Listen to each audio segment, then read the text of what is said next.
Welcome to Home Health 360, a podcast presented by AlayaCare. I'm your host, Jeff Howell, and this is the show about learning from the best in home health care from around the globe.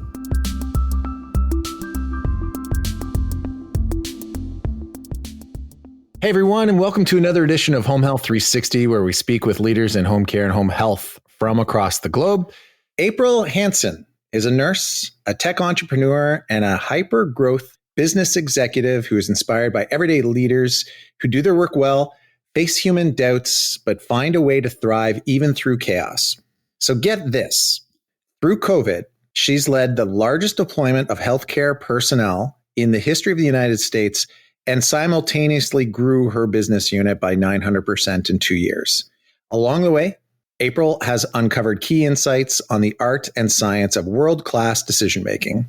From being a small-town nurse to a tech entrepreneur to an award-winning leader of a multi-billion-dollar organization, April has become the nation's leading expert on employee engagement and hyper-growth leadership. Featured by TEDx, Forbes, and the New York Times, April's ideas help leaders fall back in love with leading again. April, welcome to the show. Thanks so much, Jeff. It's so exciting to be here.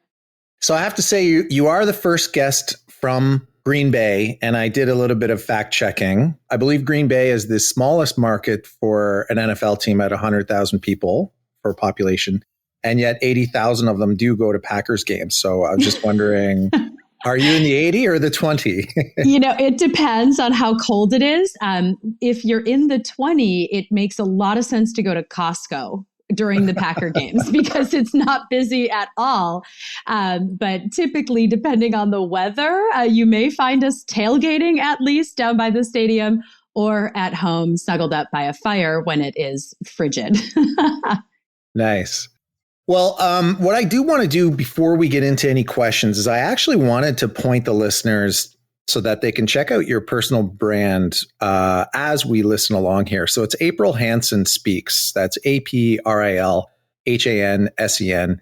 I was really drawn in by the videos that you have there. And prior to you speaking at the AlayaCare Better Outcomes Conference, that 2-minute sizzle reel of you speaking it really moved me. And I kind of fell in love with the brand that you have. And I suspect that it's sort of evolved as a result of being president of Aya Healthcare. So everyone, please go check it out. And speaking of Aya, so you're the group president, and I think that it's the largest healthcare staffing company in the United States with about 45,000 clinicians. Give us some context on who is Aya and what's your role there?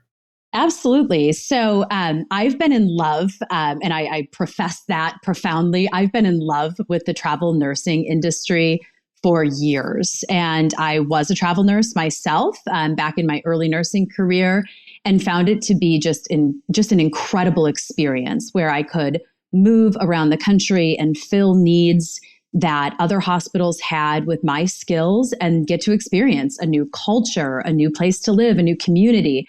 And I found it really rewarding and really just kind of a whole person experience that was awesome. And so I fell in love with this industry a long time ago. In 2006, 2007, I started my own travel nurse company just by reading books at Barnes & Noble and teaching myself how to start a business. It was awesome. And then I really went all in around 2010 to the corporate side of travel nursing. I worked for a large publicly traded healthcare company, healthcare staffing company in the United States. And it was a great learning experience for about 7 years. I was in a corporate role there, multiple different roles from clinical to quality to sales and solution design for workforce programs for customers across the US, really learning a lot. And of course, growing up in a publicly traded company teaches a nurse a whole lot of things that I never knew around finance and financial management and all this good stuff. In 2017, I joined the Aya Healthcare organization. And it was a move that, maybe some would call risky. I was going from a big company to, at that time, a much smaller organization. But I saw this entrepreneurial spirit of this company, really a disruptor in the making in my vetting process of deciding to take this role. And I could see what was being built from a technology standpoint and really the infrastructure and the platform of the organization, what was being constructed and what the approach with the market and just the thinking, the entrepreneurial thinking inside the company, it was one of those things where I didn't have to worry about the risk so much. It was like, yes, that looks like me. This company looks like me. It acts like me. It's how I think. The decision made sense. And so I took the leap in 2017 and left a big company to go to what was then a relatively small company compared to my other organization. And it's been a rocket ship of a journey since that time. So we were just kind of launching our platform and our platform methodology to healthcare staffing. We were really refining and rapidly releasing product in the onset of my first couple of years with Aya Healthcare. And over the course of that time, the pandemic hit. And really the culmination of where we were at, and we were already doubling in size every 3 months in the months leading up to the pandemic, we were at the right point in the business to help capture the market opportunity and really to be there to answer the call of our nation. So my role with Aya is Group President of Workforce Solutions. And what does that mean? It really means that I lead our customer side of the business. So our customer engagement, strategic account management, sales, business development, all of our workforce solutions advisory components of the business, as well as our program management. So if we have a customer and we're in a committed engagement relationship with them, there's a lot that needs to be managed. There's a lot of opportunity that we can help our customers with devising new solutions on how to solve some of their labor challenges.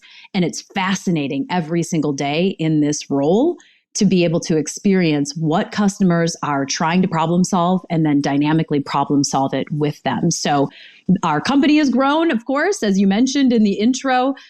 We've definitely experienced hyper growth over the last 5 years with a massive lift in the last 24 to 36 months or so. And our platform has continued to build on the virality that was well in the works before a pandemic ever hit our nation. Well, bring us through that. What happened? Let's bring through, I'm assuming we're talking March when the pandemic hit. Bring us through what your situation was like when your boss came to you and said, hey, we need to do this deployment, and some of the decisions that you had to make when the crisis hit. You know, it was one of those things where, just like everyone, nobody really knew what was going to happen. So we had a just wildly uncertain set of circumstances. There was uncertain circumstances on how our nation was going to be impacted. As you probably recall, we started with hotspots, right? There was kind of New York City and Seattle and Los Angeles and San Diego, and then kind of Detroit and some other areas started coming off the map, but it was really sort of concentrated on hotspots, and nobody knew what was next. And so I can still remember very vividly the first wave and the very first phone call that we got with a medical center in San Diego that said, you know, here we are. I was in a board meeting that morning and my team was blowing up my phone. I'm like, oh, what do you guys need? And I looked down and they're like, you need to get on the phone right now. And we got on the phone with the incident command center at a medical center in San Diego. And they said, look, we are going to be receiving patients that were just evacuated straight from Wuhan. They're being staged at Miramar Miramar Marine Corps Air Station right now. And we are going to be transporting them, and we have to make some very fast decisions around staffing. We've separated units now, so we have designated COVID care units. That was sort of the first time that we started hearing about designated COVID care units, and we're now going to figure out our staffing plan.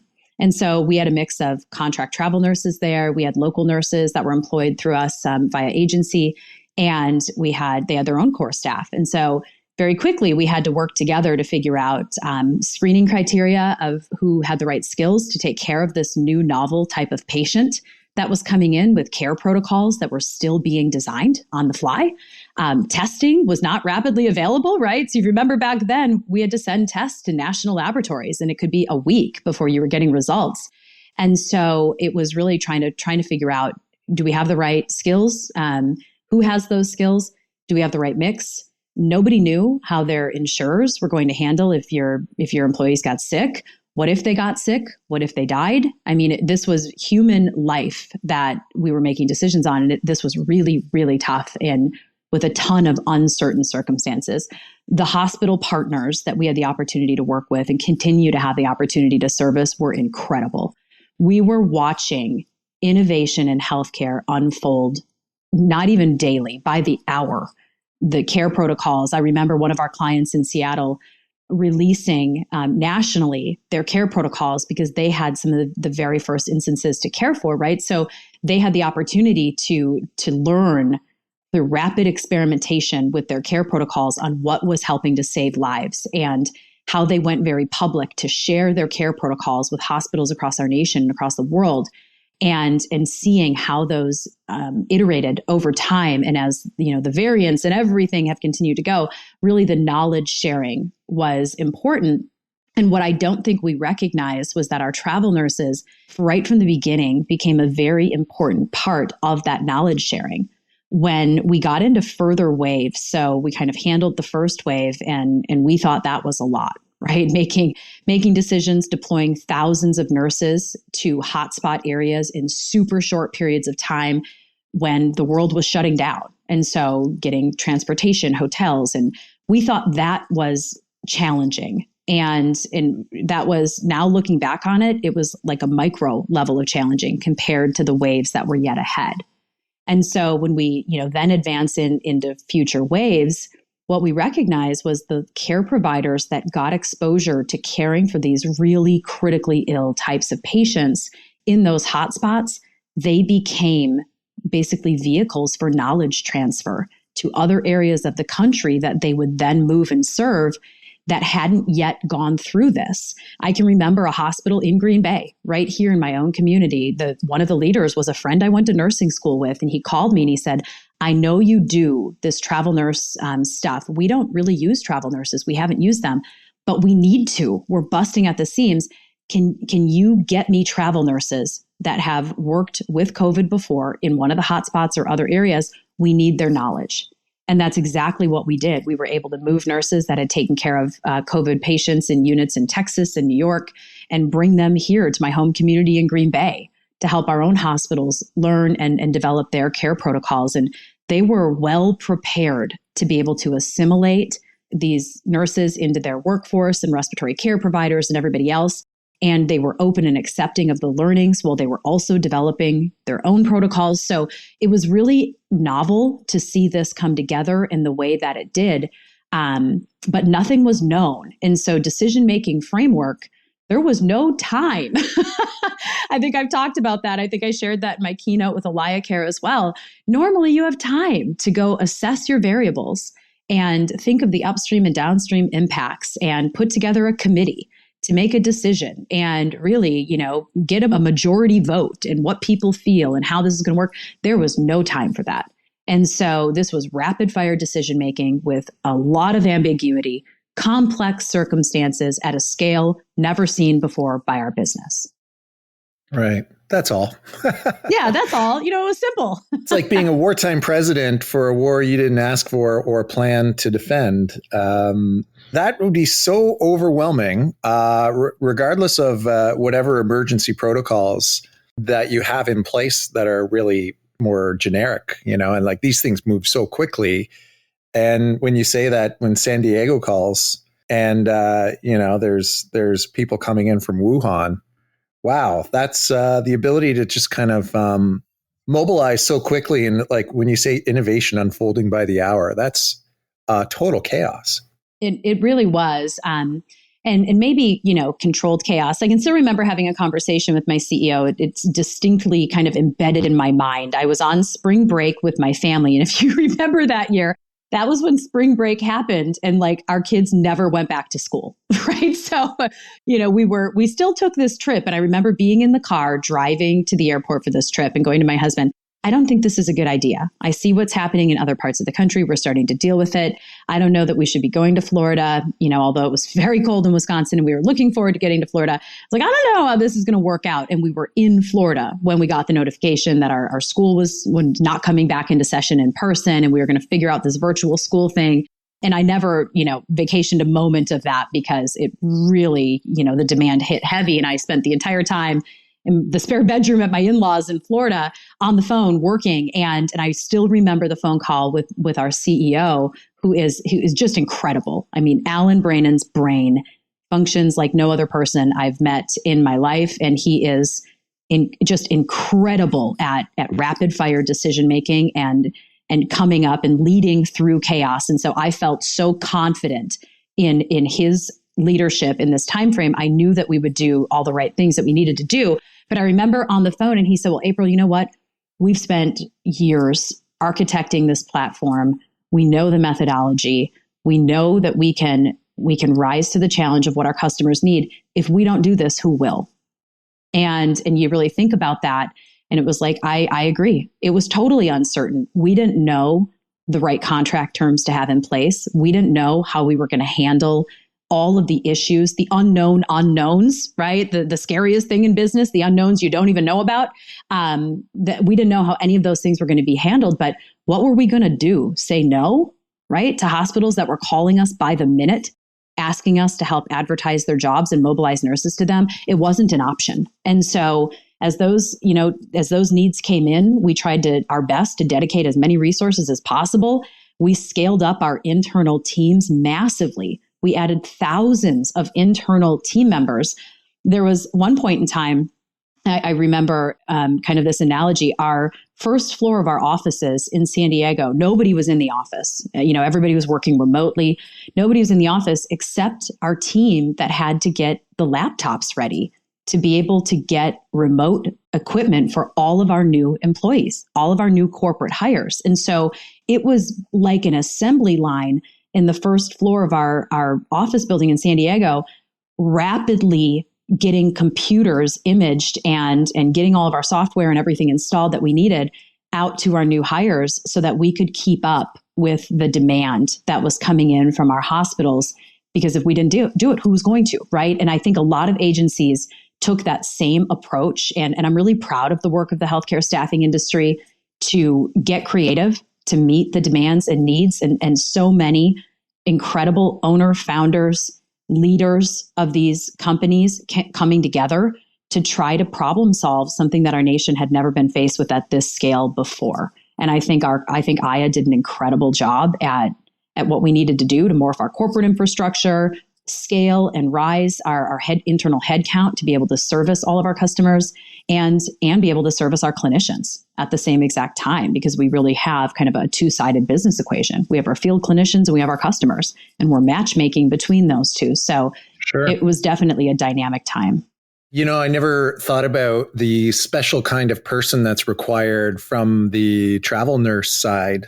They gain this unique niche specialized knowledge of how to work in a hotspot, and then they're in demand by the next hotspot. But it's crazy to me also that, you go from being a regular nurse to being a SWAT team kind of nurse that's now in demand to go to the next very dangerous place at a time when all of this stuff, we didn't have COVID fatigue, it's like everyone was at the peak of their fear as well. That's right. We actually created a new kind of profession and specialty inside our system to be able to designate the care providers that had COVID experience, because it became a really high in demand request from health systems to say, we need somebody that has actually done this and has been here. And of course, that went away as kind of everybody got exposure, whether they wanted it or not, to caring for these patients. So, but in the beginning, we had to create a new specialty, essentially, of these people have this competence at this point in time. And oftentimes our travel nurses, we have great stories of this. Our travel nurses were leading these units.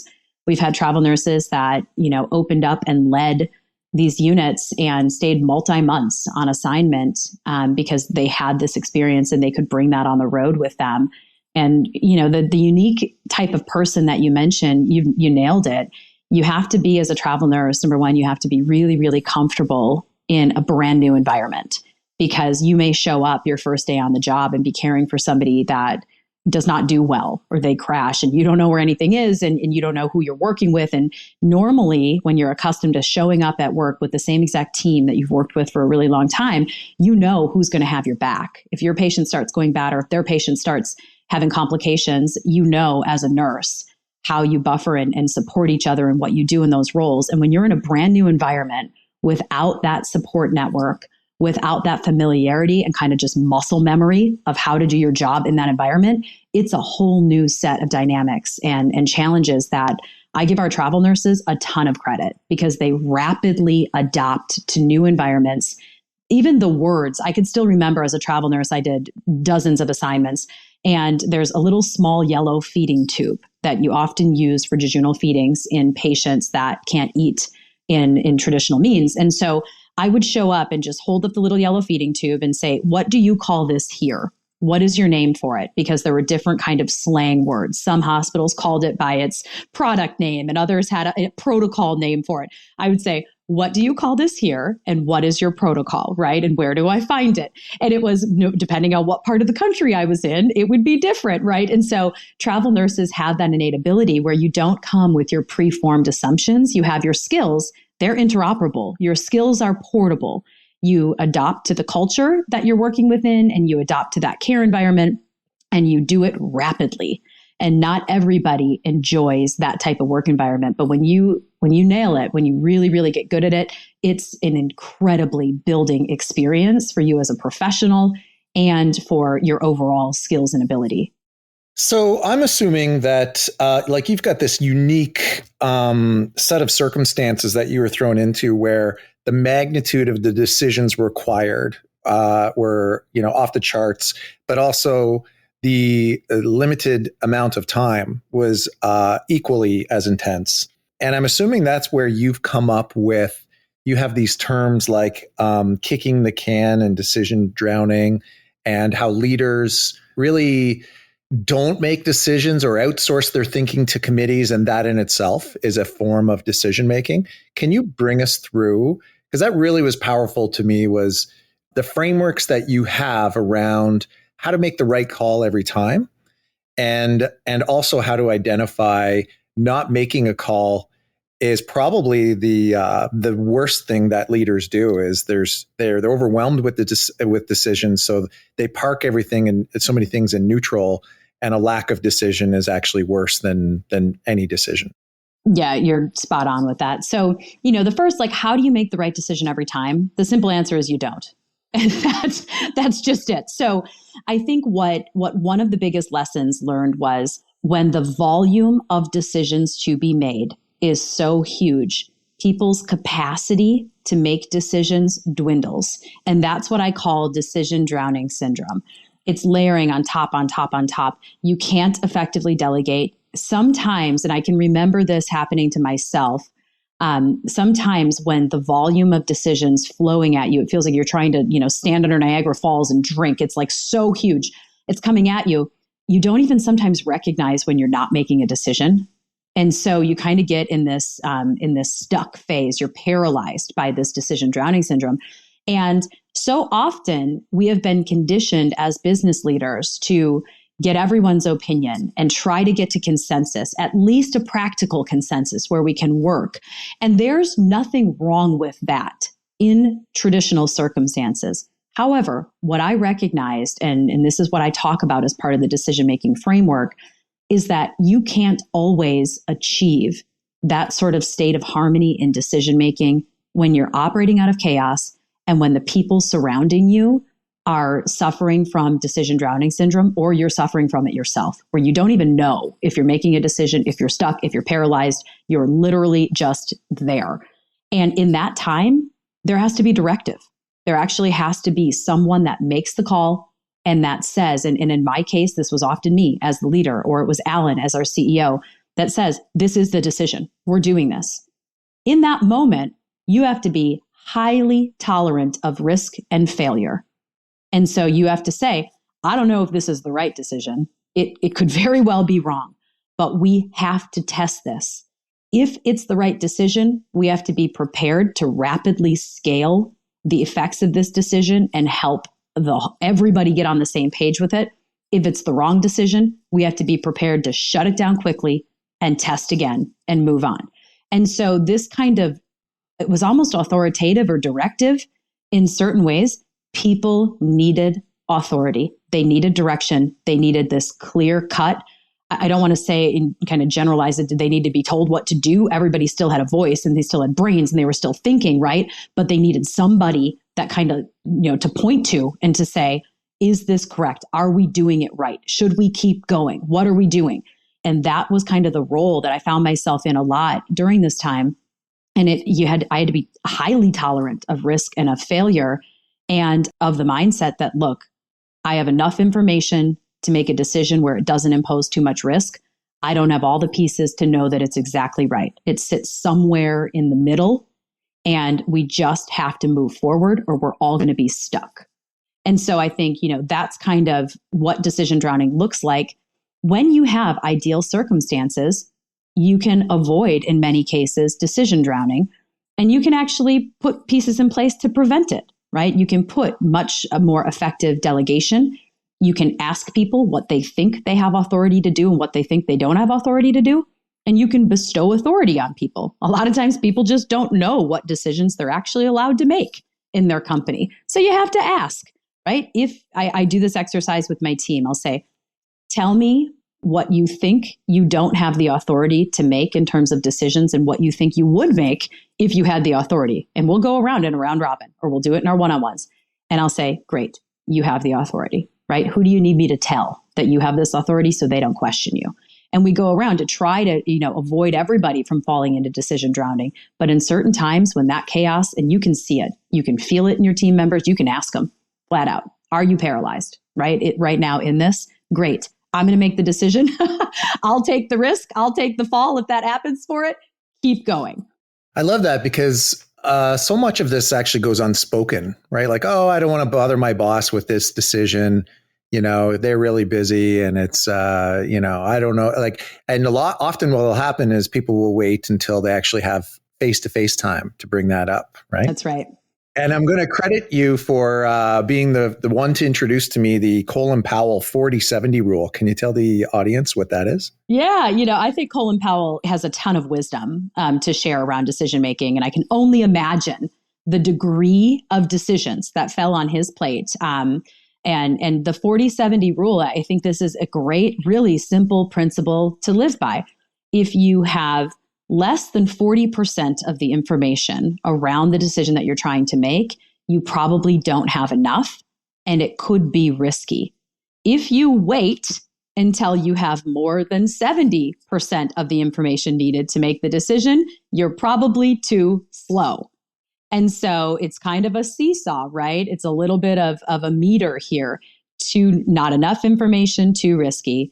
Too much information, too slow. So how do you kind of find yourself in the sweet spot of that? And I ask myself that question.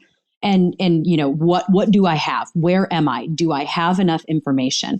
I think curiosity and asking a bunch of questions is really important here, not to be annoying and just ask questions, people questions for the sake of asking a question, but it's helping yourself at least get above that kind of 40% mark where, hey, I feel comfortable enough. I've gathered enough information to reduce the complexity, to bring down the ambiguity around this decision that I feel comfortable going for it. And I'm meeting the timeline that's needed of my team and of my company. And if I don't feel like I've gotten enough information, I keep asking questions. Anybody who works with me knows I ask a lot of questions. And I think it helps me get to the point where when I do have to escalate something to my boss, it's saying, this is what I've gathered about it. This is my decision. Help me understand if it's the wrong thing or if you see something I don't. And it's more or less me presenting at this point in time, this is what I'm going to do. If it's high enough stakes, I'm bringing it to my boss first. This is what I'm going to do. Do you agree or disagree with it? And I've done the information gathering in advance. And that's really helpful to get me somewhere between that 40-70 mark. Yeah, I love it.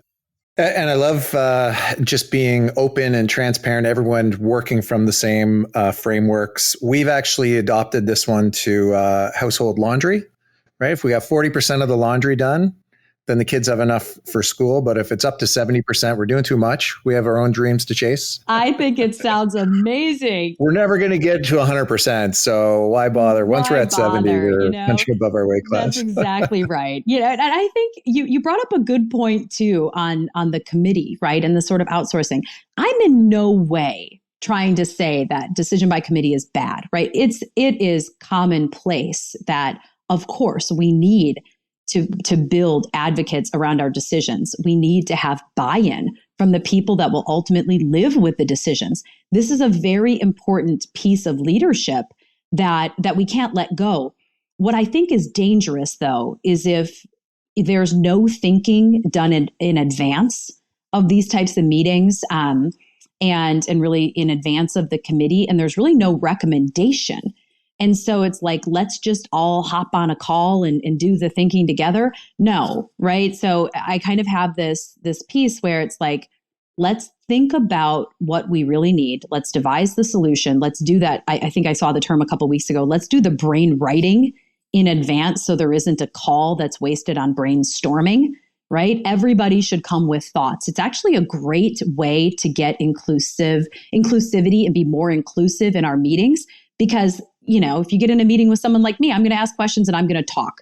And there might be somebody else that's not going to say a word. Well, how do we get their thoughts, right? If they're not going to talk in that group environment. So I challenge the notion of just sort of showing up and the broad discussions that happen in committees with no advance work around the brain thinking, getting really truthfully everyone's opinion, even the people that may be less vocal in a group setting. The time spent in the committee should be on making the decision. It should be presenting what's there, make a decision, move forward on executing that decision, not sort of trying to come to the consensus necessarily. We've all been in these situations, right? And then you're like, what did I just spend 2 hours of my day doing? I don't even know. And you have to have somebody that's written down everything that was said for you to look back on to even remember how the time was spent. Nobody in today's pace of business has time for that. So if you're outsourcing your thinking, you're not going to get to the decisions that you want, and you're likely missing critical voices of people that will not speak up. Yeah, Amazon has a similar framework for meetings where you're debating the ideas that were already proposed prior to the meeting. And if new ideas come up, so be it. But at least you aren't seeing all the brand new ideas right on the spot as you go through the meeting. That's exactly it. And maybe the brand new idea to emerge is a combination of the ideas that are proposed, right? And then you can kind of see a beautiful blend of that. But, I think about times when it was really, really, really chaotic in the height of this. There was no time for decision by committee, right? It couldn't be perfectly architected. We couldn't walk away with a beautiful project plan and deliverables and milestones and timelines and all the things that we would normally do in the course of business. There wasn't any time for that. And so you had to just have that sort of on the fly decision making. Do I have enough information? Yes or no? How do I get more if I don't? Does it help me dispel some of the known or unknown truths or myths around this particular decision? Does it help me cut through the complexity and provide a tiny bit of clarity amongst a lot of ambiguous circumstances? Yes, move forward, right? So it was kind of an alternative style to how I had led and made decisions my entire career. It was very, very different. So when I was on your website, I found Purpose Point and Purpose Summit and also Nurse Happy. Can you tell me your involvement in those and what the difference is in between? Because it looks like you do some work on a consultative or workshop kind of basis. Yeah. So I offer some workshops and consultative type work with companies as well that are working on decision-making, that are working on sales empowerment. I love working with sales teams. I think it's so cool seeing what sales teams can do as they morph and change their strategy. Purpose Point is an incredible organization that I became connected with through my public speaking career and through the times of the pandemic. They have a vast library and kind of panel of expert coaches on their team that also provide really cool training and development and incredible events. The Purpose Summit is an event that the Purpose Point team puts on each year. Last year, it was held at Notre Dame. It's back at Notre Dame again this year. So you can only imagine kind of the feeling and the energy that comes from this environment. And they put together just a rock star lineup of speakers, teachers, educators that help business professionals and leaders from all different industries, really with some of the most problematic or challenging topics that their businesses are facing: employee turnover, retention, engagement, HR policy, business pivot and strategy, with the goal of how do we as individuals and as business leaders ensure that we're connected with our purpose and that we're resonating our own connection and our company's connection with our purpose to every single person that we work with. So the mission of Purpose Point as an organization, I highly align with, and they've been a great partner. Together, we conceptualized the idea of Nurse Happy, which is essentially a customized qualitative program where we're capturing the voice of nurses that are in the field as to how they are from a well-being perspective, how they're functioning within their career, how their career is meshing with their life, and really a focus on nurses' overall well-being in the workplace. And then what sorts of professional development, what sorts of training, what resources can we then bring back to these nurses based on what we've learned through the multiple tools that we have available to us, really aiding in kind of this healing process and journey that nurses and clinicians, physicians everywhere are going through after the last couple of years. So very exciting last year of development.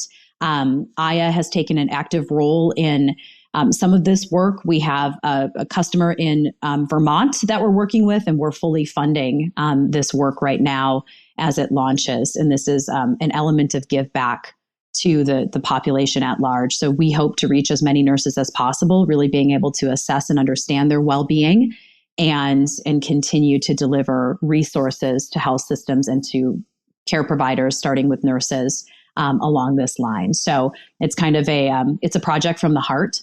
It's a passion project of mine that if this is a way that I can give back to care providers who have given so much to our communities, to our family members, then and help them be well, it's definitely coming from a place from the heart. Yeah, certainly nurse stress and burnout has been obviously, sort of put to the test throughout the pandemic in a position that is understaffed. And, a lot of people don't even talk about the fact that so many nurses mirror our demographics where, a lot of them just decided to retire or, they saw the pandemic through and, they're keen on retiring. I looked it up while you were speaking, and so it's thepurposesummit.com. It looks like there's still 119 days left, so it's May 23rd to 25th at Notre Dame, if any of the listeners want to go check it out and sign up. So, April, we're coming up against our time here. I'll get you out of here on this. Give us a reason to be optimistic about the future of healthcare, employee engagement, turnover, and burnout. I think there's a lot of positive things happening overall. And I think more than anything, we have hope. And the reason why I believe this is because so many of the unknowns, we didn't know how the pandemic was going to impact our workforce. We know now. We didn't know kind of where our healing of our nation and of our world was going to go. And I think we're starting to really understand what that looks like. A lot of the unknowns that we dealt against or that we just, really posed a lot of stress, we're starting to unfold and understand how that is going to play out. So I do think that we cannot just move forward without acknowledging what our workforce has been through and the place that it continues to be in healthcare. I do think, however, that healthcare employers are actively navigating the ways in which they can change their own approach to the workforce and help fill the needs of what the workforce ultimately wants. As an example, we see a lot of health systems right now that are developing models to become a more flexible employer, offering a work-life integration schedule that allows people to keep their positions at the bedside and still be able to have small kids at school and in daycare and in other areas that a lot of times a typical 12 and a half hour shift, X number of days a week, it's not accommodating that way. So being able to morph more to the needs of the workforce itself, we are certainly seeing much more aggressive and bold action by health systems to become a formidable employer in the gig economy, introduce more flexible benefit plans, introduce different compensation methodologies that are meeting the needs for a lot of the workforce that says, I want a cash rich plan and benefit light. How can you do that for me? And so you see a lot of change there. I also see that, we have some really positive trends in terms of the number of people interested and still active in school and gaining momentum in healthcare careers and healthcare professions careers. I think that we've learned a lot, that there's different unique roles. The role of technology specialists inside healthcare, not just those people that work on the EMR or on the infrastructure or data systems, but those people that are actually taking care of the technology that's in the care environment. So we're seeing the invention of new roles. We're certainly seeing, as you know really, really well in Alaya Care's work and in the home care industry, the further expansion and innovation in virtual and remote care and telecare services. I think there's a ton to be really excited about as we move forward in more research opportunities, more further innovation and in integration of technology into the care space.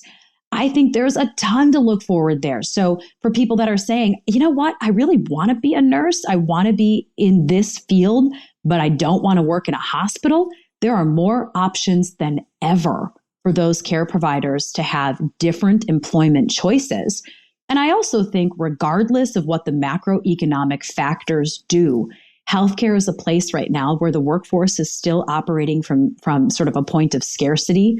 So in terms of job security, in terms of really job demand and career growth, kind of regardless of what's happening, the macroeconomic trends and factors, this is a really great place to seek employment and to build a long-term career trajectory. So I see employers rising to the occasion and what they can do.